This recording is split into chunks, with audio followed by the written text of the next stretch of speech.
AI सहूलत में खुश आमदीद। मसनूई ज़हानत के आलात या आर्टिफिशियल इंटेलिजेंस टूल्स ने ना सिर्फ मार्केटिंग, फाइनेंस, अकाउंटिंग, कोडिंग या कंप्यूटर से रेलिवेंट फील्ड्स में आसानी पैदा की है, वहीं पर इसने स्टूडेंट्स को नई चीज़ें सीखने में भी बहुत ज़्यादा मदद की है। आज की वीडियो में हम डिस्कस करेंगे कि अगर आप एक स्टूडेंट हैं और आप थोड़े वक्त में ज़्यादा मटीरियल जो है उससे इस्तेफादा हासिल करना चाहते हैं तो उसके लिए आप क्या कर सकते हैं। तो आइए चलते हैं अपनी वीडियो की तरफ और देखते हैं कि किस तरह सिर्फ और सिर्फ 5 तरीकों से आप अपने सीखने के अमल को बहुत बेहतर बना सकते हैं। सब्जेक्ट में जब आप किसी भी टॉपिक को सीखते हैं तो उसमें सबसे पहला मसला ये आता है कि हमने उसको कितनी देर में सीखना है, कहाँ से हम उसको स्टार्ट करेंगे और कितनी देर में हम उसको मुकम्मल करेंगे। तो आज का जो पहला प्रॉम्प्ट होगा उसमें सिर्फ और सिर्फ आप ये सीखेंगे कि आप किस तरह चैट जीपीटी को यूज करते हुए उसको एक टॉपिक देंगे और उसको कहेंगे कि मैं इस टॉपिक को प्रॉपर तरीके से सीखना चाहता हूँ, इसके लिए मुझे वो 1 वीक का, 3 दिन का या 1 महीने का शेड्यूल बना दे।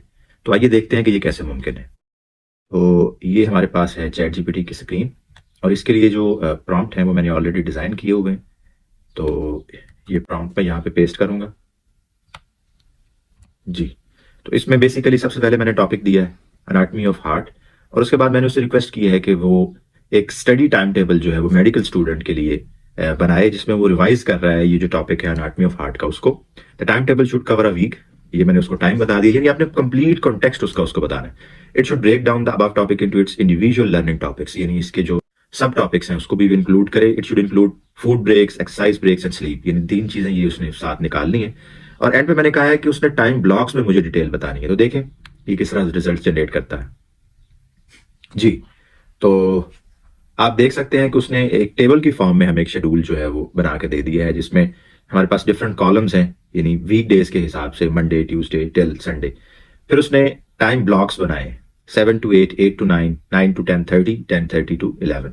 तो उसने सारे वीक में ये 10:30 to 11 जो हाफ एन आवर है उसको उसने एक्सरसाइज के लिए या ब्रेक के जो है वो आपको दे दी है।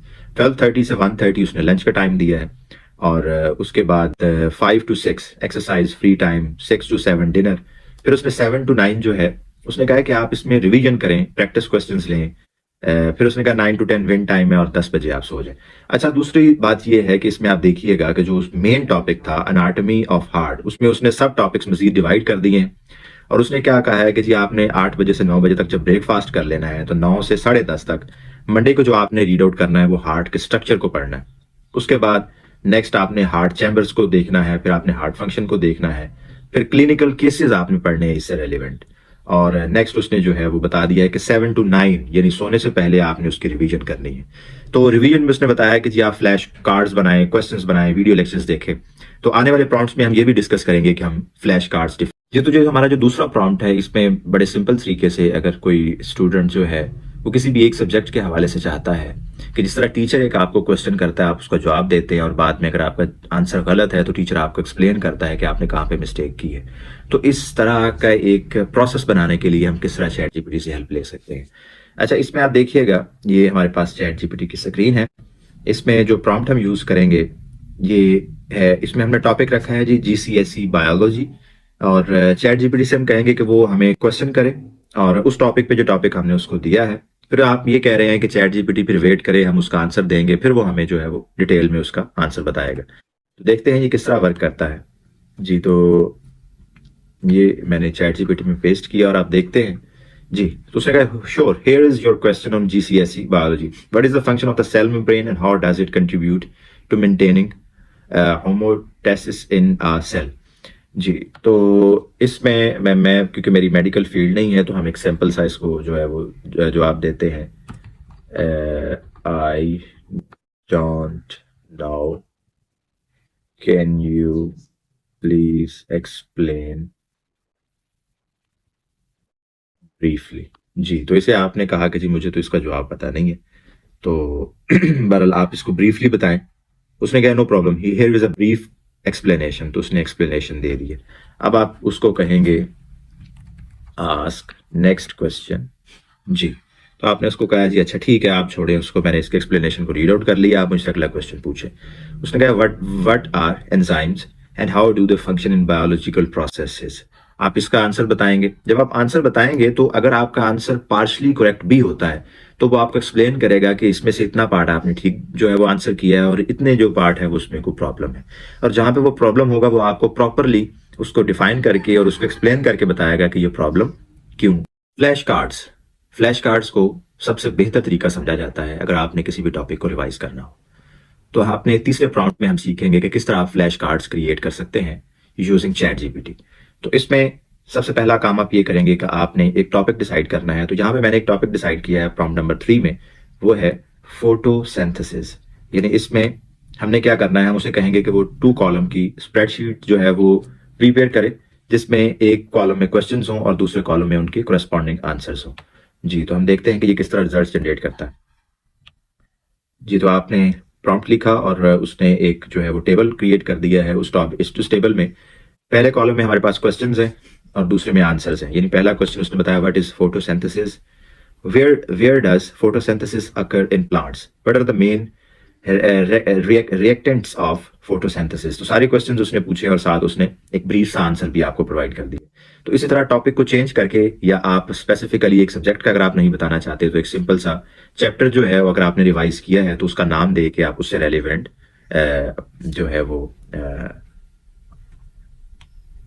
क्वेश्चन बना सकते हैं। हमारा जो चौथा प्रॉम्प्ट है ये बहुत इंटरेस्टिंग है। इसमें हम क्या करेंगे, इसमें हम चैट जीपीटी से कहेंगे कि वो एज एन सॉक्रेट्स जो है वो एक्ट करे। तो सॉक्रेट्स का आप सबको पता होगा, वो एक फिलोसफर था। तो हम उससे कहेंगे कि मैं आपसे अपने बिलीव्स के बारे में डिस्कस करूंगा और आपने जो मुझे जवाब देना है वो सॉक्रेट्स के पॉइंट ऑफ व्यू से जवाब देना है। तो इसके लिए ये फोर्थ जो हमारे पास प्रॉम्प्ट है, इसमें हम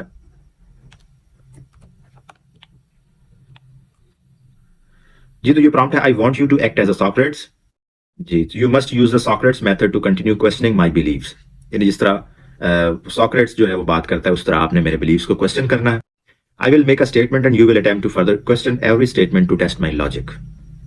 you will respond with one line at a time. My first claim is justice is necessary in society. ये मेरा पहला सवाल है या पहला क्लेम है। अब देखते हैं कि वो आपके जो क्लेम है उसके रिस्पॉन्स में क्या क्वेश्चन करता है। वो कहता है what do you mean by justice, how would you define it. ये वो कहता है कि सबसे पहले मुझे ये बताएं कि जस्टिस आप कहते किसको है। जी, मैं बताऊंगा। Justice means treat everyone equally in society. जी, मैंने कहा जी सबको इक्वली ट्रीट करें और मेरे मुताबिक इसका नाम जस्टिस है। वो कहता है is treating everyone equally always the best way to achieve justice. कि हर दफा अगर जस्टिस जो है वो आपने प्रिवेल करनी है तो क्या हर दफा आप सबको इक्वली ट्रीट करेंगे। तो इसमें मैं फर्दर अपना जो है वो जवाब दे सकता हूं, फिर वो मेरे बिलीव्स को मजीद क्वेश्चन करेगा। तो इस तरह मैं ये प्रूव कर सकता हूं कि जो लॉजिक मेरे जहन में है आया कि वो लॉजिक सही है या गलत है। ये तो हमारा जो फिफ्थ प्रॉम्प्ट है वो सबसे इंपॉर्टेंट है। वो इसलिए क्योंकि हमारे चैनल के जो मोस्टली व्यूअर्स हैं उनकी इंग्लिश जो है वो फर्स्ट लैंग्वेज नहीं है, सेकंड लैंग्वेज है। और सब चाहते हैं कि अपनी इंग्लिश को बेहतर बनाएं ताकि जो मोस्ट ऑफ द नॉलेज जो इंग्लिश में है हम उसको सीख सकें। तो इस प्रॉम्प्ट में बेसिकली हम जो इंग्लिश है उसकी प्रैक्टिस करेंगे कि डिफरेंट वर्ड्स जो हैं उनको हम किस तरह सेंटेंसेस में यूज कर सकते हैं। तो इसके लिए मैं चैट जीपीटी से ये रिक्वेस्ट करूंगा कि वो एक वर्कशीट बनाए और उस वर्कशीट में वो डिफरेंट सेंटेंसेस जो ग्रामेटिकली करेक्ट हों वो बनाए और उनमें कुछ फिल इन द ब्लैंक्स दे। और फिल इन द ब्लैंक्स को फिल करने के लिए वो मुझे सेट ऑफ वर्ड्स भी प्रोवाइड करे, जिन वर्ड्स में से रेलिवेंट वर्ड्स में चूज करके अपना क्वेश्चन 1 2 3 4 टिल 10 जो है मैं उनको सॉल्व कर सकता हूँ। तो देखते हैं कि किस तरह ये हमारे जो इंग्लिश का फिल इन द ब्लैंक्स का टेस्ट है उसको कंप्लीट करता है। जी, तो उसने रिजल्ट्स क्रिएट करने शुरू कर दिए हैं। फर्स्ट ऑफ ऑल उसने हमें वर्ड ऑप्शंस दिए हैं, 5 वर्ड ऑप्शंस। जी, तो ये जो 5 वर्ड्स ऑप्शंस हैं इसमें उसने always, because, usually, interesting, together और साथ ही उसने आपको सेंटेंसेस भी प्रोवाइड कर दिए हैं। तो आप क्या करेंगे कि इन सेंटेंसेस में जो फिल इन द ब्लैंक्स है उनको आपने फिल करना है ये जो वर्ड ऑप्शंस हैं इनको चूज करके। तो आप इसको मजीद इंस्ट्रक्शंस दे सकते हैं, create 30 more fill in the blanks. तो अगर आपको लगता है कि आपको मजीद प्रैक्टिस की जरूरत है तो आप ज्यादा फिल इन द ब्लैंक्स भी with in few seconds create कर सकते हैं। तो ये हमारे पास वर्ड ऑप्शंस हैं और ये टोटल जो है ये 30 हमारे पास जो है वो फिल इन द ब्लैंक्स है। तो हम इसको मजीद कह सकते हैं the word options are lesser than the fill in the blanks। ये तो मैंने पूछा है कि जो आपने हमें जो टोटल वर्ड ऑप्शंस दिए हैं वो कम है, तो उसने क्या किया है, उसने सेंटेंसेस को भी दोबारा से क्रिएट कर दिया और वर्ड ऑप्शंस जो हैं उनको भी इंक्रीज करके टोटल 30 कर दिए। तो आप क्या करेंगे, आप इसको प्रिंट कर सकते हैं या आप यहाँ पे भी इनके जो आंसर्स हैं वो 1 बाय 1 1 2 3 आंसर्स लिख के और उसकी आप पिक्चर भी यहाँ पे इंपोर्ट करके उससे पूछ सकते हैं कि आप इसको चेक करें कि इसमें से कितने सही हैं और कितने गलत हैं। अगर इसमें से कोई आंसर आपका जो है वो गलत भी है तो वो चैट जीपीटी उसको completely as a teacher explain करेगा कि इसमें मिस्टेक्स आपने कहाँ पे की है। उम्मीद करता हूं कि आज की वीडियो में जो हमने 5 प्रॉम्प्ट्स डिस्कस किए हैं वो किसी न किसी तरीके से हमारे सारे व्यूअर्स को हेल्प करेंगे। अगर फिलहाल आपका कोई क्वेश्चन है तो आप वो कमेंट सेक्शन में पूछ सकते हैं और मेरी गुजारिश है कि अगर आपको लगता है ये चैनल आपको हेल्प कर रहा है तो इसको सब्सक्राइब जरूर करें, अपने दोस्तों के साथ शेयर करें। मिलते हैं एक नई वीडियो में एक नए और इंटरेस्टिंग टॉपिक के साथ।